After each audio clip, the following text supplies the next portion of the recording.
21वीं सदी में मेडिकल फील्ड ने तमाम तरक्की कर ली है। हर रोज कोई नए ट्रीटमेंट्स भी सामने आ रहे हैं। बावजूद इसके लोग कैंसर या टीबी जैसी खतरनाक बीमारियों से नहीं, बल्कि साधारण खांसी जुकाम के आगे बेबस और लाचार हो रहे हैं। आप सोच रहे होंगे इसकी वजह क्या है? दरअसल दिल्ली के 2 बड़े हॉस्पिटल्स ने रिसर्च की है और खुलासा ये हुआ है कि अब जो एंटीबायोटिक्स हम लेते हैं फाइट करने के लिए इन बीमारियों को, वो बेअसर हो चली हैं।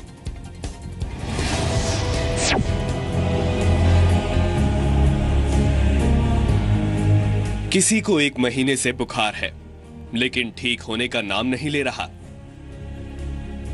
फिर भी उसके हिसाब से कोई आराम नहीं पड़ता। 3 दिन का भी कोर्स होता है, 5 दिन का भी होता है, कोई फर्क नहीं पड़ता। किसी की खांसी तेज एंटीबायोटिक दवाएं लेने के बावजूद ठीक नहीं हो पाई।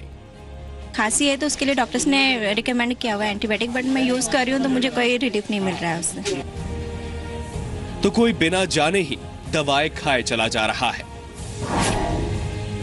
एंटीबायोटिक का 5 दिन का कोर्स करने के बाद भी टेस्ट ठीक नहीं होते हो तो फिर आपको स्पुटम बलगम की जांच करानी होगी। इन सबसे बड़ी दिक्कत अब उन मरीजों के लिए आ चुकी है जो गंभीर हालत में अस्पताल के आईसीयू में भर्ती करवाए जा रहे हैं। अस्पताल में गंभीर हालत में पहुंचने वाले मरीजों पर अब एंटीबायोटिक दवाएं तेजी से बेअसर हो रही हैं। दिल्ली के गंगाराम अस्पताल में नवंबर 2014 से दिसंबर 2015 के बीच आईसीयू में भर्ती किए गए 234 मरीजों पर रिसर्च की गई। नतीजों के मुताबिक 70% मरीजों पर एंटीबायोटिक दवाओं ने असर नहीं किया, यानी गंभीर हालत में अस्पताल पहुंच रहे मरीजों के बेमौत मारे जाने का खतरा अब बेहद बढ़ चुका है। नॉन रेजिस्टेंट बैक्टीरिया से जिनको इन्फेक्शन होता है और रेजिस्टेंट बैक्टीरिया से जिनको इन्फेक्शन होता है, उसमें 2.5 गुना इंक्रीज चांस है डेथ का उन पेशेंट्स में। सो ये काफ़ी सिग्निफिकेंट नंबर है और ये अक्रॉस द कंट्री है। और ये प्रॉब्लम देखिए स्टेडीली राइज किया इंडिया में। एग्जैक्टली कोई टाइमलाइन बताना कि इस डेट से ये बढ़ा है, ऐसा नहीं, बट लास्ट 8-10 साल में हमने सिग्निफिकेंट स्टेडी राइज देखा है। इस चीज़ में काफ़ी इंक्रीज किया है लास्ट 8-10 ईयर्स। एंटीबायोटिक दवाएं शरीर में बैक्टीरिया से होने वाले इन्फेक्शन से लड़ने का सबसे असरदार तरीका है, लेकिन बिना जरूरत के दवाखाने पर ये बेअसर होने लगती हैं। डॉक्टर इन खतरों को जानने के बावजूद मरीज को जल्दी भला चंगा करने की जल्दबाजी में बिना जांच किए ही दवा लिख देते हैं। इस सच की तस्दीक करता है राजधानी के एम्स में हुआ एक सर्वे। एम्स के फार्माकोलॉजी डिपार्टमेंट ने नवंबर 2014 से लेकर दिसंबर 2015 के बीच दिल्ली एनसीआर के 500 डेंटिस्ट का सर्वे किया। सर्वे में पता चला कि 74% डॉक्टर शरीर में बैक्टीरिया की जांच करवाए बिना ही मरीजों को एंटीबायोटिक दवाएं दे रहे हैं। केवल 26% ने टेस्ट के जरिए ये जानने की कोशिश की कि वास्तव में इन दवाओं की जरूरत है भी या नहीं। पब्लिक अवेयरनेस भी बहुत ज़रूरी है डॉक्टर्स के लिए और आम जनता के लिए भी, कि छोटी छोटी बीमारी में अनावश्यक रूप से एंटीबायोटिक न लें, और अगर लें तो उसको जहाँ संभव हो कल्चर सेंसिटिविटी के बाद में लें, और जहाँ संभव हो उसको उचित मात्रा में उचित ड्यूरेशन तक ही लें। WHO ये चेतावनी दे चुका है कि बिना जरूरत अगर एंटीबायोटिक दवाओं को खाया जाता रहा तो बहुत जल्द दुनिया ऐसे दौर में होगी जब मरीजों का इलाज करना लगभग नामुमकिन हो जाएगा। ऐसी स्थिति में टीबी जैसी गंभीर बीमारियों का इलाज असंभव हो जाएगा। कई तरह की सर्जरी और कैंसर का इलाज भी एंटीबायोटिक दवाओं पर निर्भर है। इसके अलावा HIV और मलेरिया की दवाओं के कमजोर होने की चिंता जताई जा रही है। साधारण खांसी और बुखार जैसे मर्ज भी लाइलाज होने का खतरा बना हुआ है।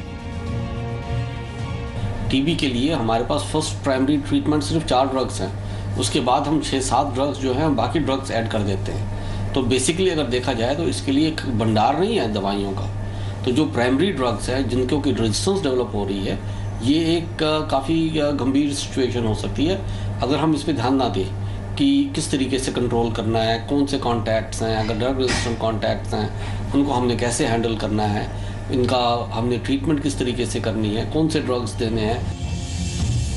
एंटीबायोटिक के दुरुपयोग से होने वाले खतरे को भांपते हुए सरकार ने 2011 में एंटीबायोटिक पॉलिसी बनाई।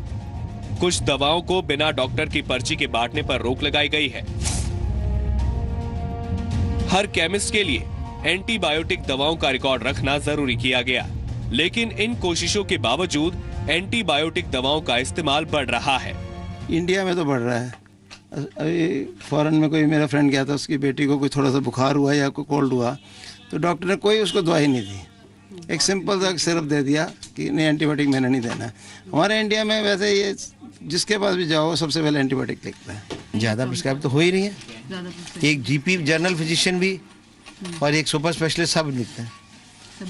कुछ डॉक्टर्स हैं जिनके असूल हैं, वो 3 दिन तक वेट करते हैं। यही वजह है कि एंटीबायोटिक दवाओं को लेकर केंद्र सरकार सरकारी अस्पतालों में डॉक्टरों को जागरूक कर रही है। Indian council for medical research यानी ICMR ने देश के 70 सरकारी अस्पतालों के लिए एंटीबायोटिक दवाओं के इस्तेमाल पर लगाम लगाने के लिए कार्यक्रम चलाया है। मरीजों को भी समझाने पर जोर दिया जा रहा है कि अपनी मर्जी से दवाएं ना लें और अगर दवा लेनी ही पड़े तो एंटीबायोटिक दवाओं की पूरी खुराक लें, बीच में दवा ना छोड़ें। हम लोग एक अवेयरनेस प्रोग्राम ला रहे हैं मेडिकल कॉलेज में, टर्शियरी केयर में, सेकेंडरी केयर में, कि एंटीबायोटिक्स तभी यूज करें जब ज़रूरत है और करें तो पूरी तरह से करें और कोशिश हो जहाँ पर भी ड्रग सेंसिटिविटी की फैसिलिटी हो वहाँ पर ड्रग सेंसिटिविटी टेस्ट करके ही एंटीबायोटिक दें, उसके बिना नहीं दें। एंटीबायोटिक दवाओं को लेकर केंद्र सरकार की चुनौती कितनी बड़ी है, ये WHO के एक सर्वे से पता लगता है। हर आय वर्ग के 150 लोगों और तकरीबन इतने ही फिजिशियंस के बीच हुए सर्वे के मुताबिक खांसी, जुकाम, बुखार या सिरदर्द में 78% लोगों को किसी डॉक्टर की जरूरत महसूस नहीं होती। ये भी पता लगा कि एक परिवार में इस्तेमाल की गई दवा 3 सदस्यों द्वारा आजमाई जाती है। खास बात यह है कि एक डोज के असर के बाद लोग दूसरे समय दवा ना लेना अधिक बेहतर समझते हैं। इन दवाओं को लेकर डॉक्टरों की समझ भी कम है। 17% डॉक्टर जुकाम में भी एंटीबायोटिक देते हैं, जबकि WHO जुकाम के लिए किसी भी तरह की एंटीबायोटिक का सुझाव नहीं देता। अगर आप दवाओं का अधिक इस्तेमाल करते हैं तो जान लीजिए कि विश्व भर की कोई भी फार्मा कंपनी कम से कम अगले 20 साल तक कोई भी नई एंटीबायोटिक दवा तैयार नहीं करने वाली, क्योंकि नया एंटीबायोटिक अभी तक कोई कंपनी खोज नहीं पाई है। पूजा मक्कड़, जी मीडिया, दिल्ली।